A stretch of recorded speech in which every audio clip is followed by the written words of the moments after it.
हमारी सोच हमारे जीवन का एक महत्वपूर्ण हिस्सा है, लेकिन जब हम इसे बहुत ज़्यादा करते हैं तो हमें परेशानियों का सामना करना पड़ता है, क्योंकि किसी भी चीज़ की अति हमेशा फ़ायदा नहीं पहुंचाती है। हमें यह समझना होगा कि सोचना अच्छी बात है, लेकिन जब ये ओवर थिंकिंग बन जाता है तो ये हमारे जीवन को प्रभावित करने लगता है।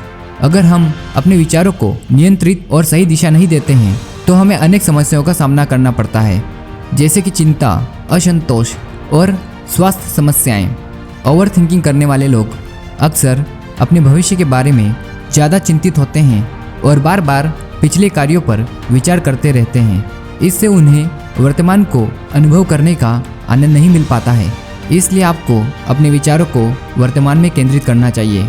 जब हम अपने लक्ष्य के लिए संकल्पित होते हैं और वर्तमान की खुशियों का आनंद लेने की क्षमता विकसित करते हैं तो हम सफलता की ओर आगे बढ़ते हैं। हमें अपनी सोच को पॉजिटिव और रचनात्मक बनाना होगा। अगर हम नेगेटिव सोच के जाल में फंस जाते हैं तो हमारा विश्वास और स्वास्थ्य दोनों ही प्रभावित होते हैं।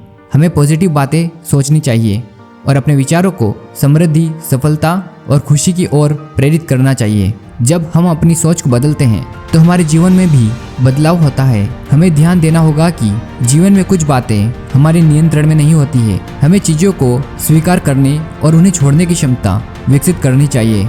कभी कभी हम तय करने की कोशिश करते हैं कि हर चीज़ हमारे अनुरूप हो, लेकिन जब हम चीज़ों को स्वीकार करते हैं और चीज़ें जैसे जैसे होती है तो हमें अधिक शांति और सुख का अनुभव होता है। ओवर थिंकिंग से बचने के लिए आपको अपने विचारों को मैनेज करना होगा, जिसके लिए आपको मेंटल एक्सरसाइज और मेडिटेशन का अभ्यास करना चाहिए।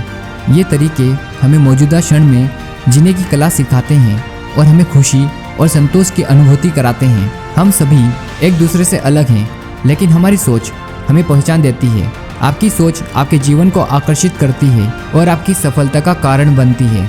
इसलिए अपनी सोच को पॉजिटिव, उत्साही और आत्मविश्वासपूर्ण बनाएं। जीवन का आनंद लें, सपनों को पूरा करें और अपने पोटेंशियल को पूरी तरह जीवित करें। अपने लक्ष्य के लिए हमेशा फोकस रहें। अपने संघर्षों के बावजूद मेहनत और प्रयत्न करते रहें।